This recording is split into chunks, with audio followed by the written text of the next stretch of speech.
All right, folks, so this right here is a sight that probably brings up some painful memories. We hope to never see it again. We are coming up on 10 years since Snowmaggeden struck Atlanta on January 28th, 2014. More than 2 inches of snow fell, crippling our city. And the roads were so bad thanks to a number of reasons, including the bitter cold before that snow, a lack of pre-treatment, and everyone getting on the roads at the exact same time. But from that event came a lot of change to weather event preparation within the state. That's right, and it made headlines all across our country. Well, today, emergency management, GDOT, school districts, and meteorologists came from all across the area. They came together to talk about improvements in weather communications and weather event response. So our team of storm trackers and our meteorologists were at that event. They were part of the conversation.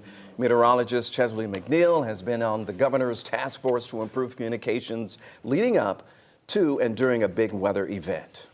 Everybody had a chance to talk, everybody had a chance to hear from each group, and so it brought everyone to the table. So it brought a better understanding of the process that takes place when it comes to winter weather or any warning that takes place, how it's perceived.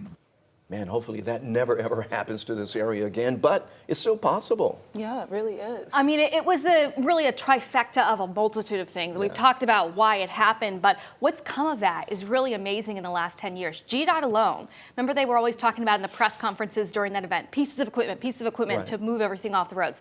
They had 75 pieces of equipment. Now they have 454. What a difference. And Crash, they go through the dry runs, the practice runs of brining and everything to make sure that they're ready. Yeah, I mean, if you think about it, back then they had about a gallon of brine. Now they've got millions of gallons of this stuff. And each post, each barn where they keep the salt, the sodium chloride and everything, they have their own means to create their own brine. So we are definitely better prepared this time. And like you said, it was a chain reaction. It was the perfect storm that came together. It was everything. So we learned a lot, and Chesley's been on that task force for the last decade, helping to improve the communication between emergency management and education. So hopefully we don't have to deal with that again, but if we do, we know how to do it. We'll be ready. Right? Yeah.